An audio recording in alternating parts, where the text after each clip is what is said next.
Everyone knows about the birth of Jesus. Everyone knows about his crucifixion. But there's one mystery in the Bible that has confused historians for centuries. For 18 years, Jesus completely disappears from the historical record. So where was he? What was he doing? Have you ever really thought about the life of Jesus? I mean, the Bible tells us about his incredible birth, and it tells us about his ministry starting around age 30. But in between, there's this huge 18-year gap. Just silence. And when you look at it on a timeline, it's pretty jarring. On one side, we have Jesus as a 12-year-old kid absolutely flooring the teachers in the Jerusalem temple with his wisdom, and then a jump cut. The next thing we know, he's a 30-year-old man ready for his baptism. So what happened in between? Where was he? What was he doing? For literally centuries, that question has launched this massive historical detective story, with people all over the world trying to find clues to solve this ancient mystery.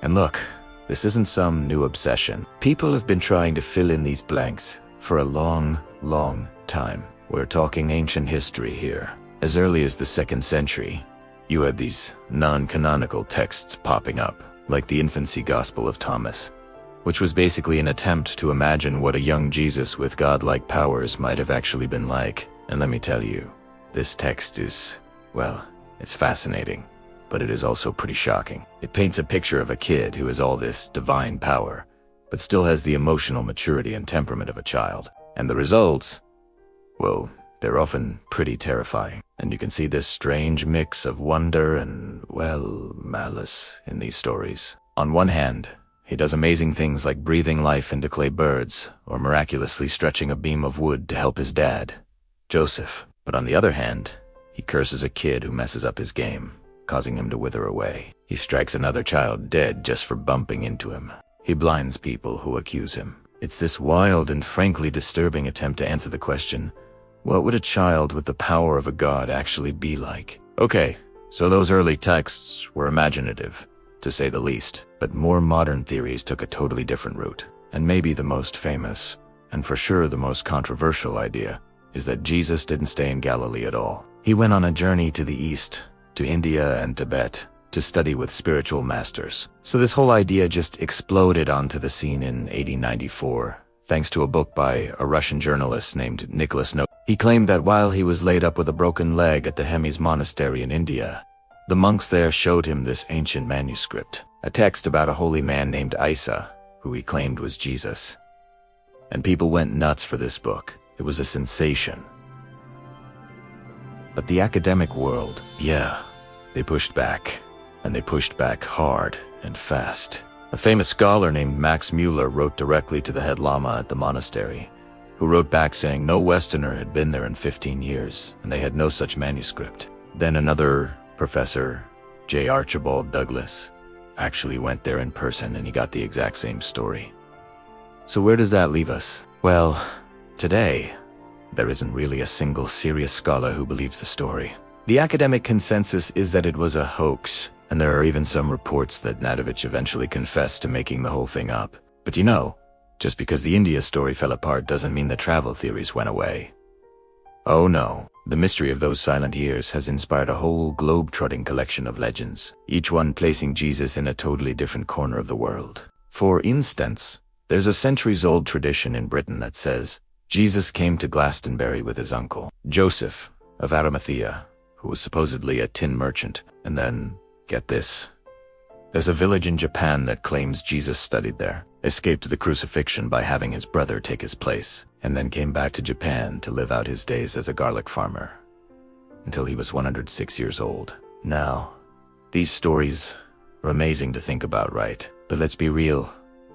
They're folklore, not historical evidence. So let's totally shift gears here. Let's move away from these fringe theories and ask, what do mainstream historians, the actual experts, think happened during those 18 years? And to do that, we have to look at this serious field of study called the quest for the historical Jesus.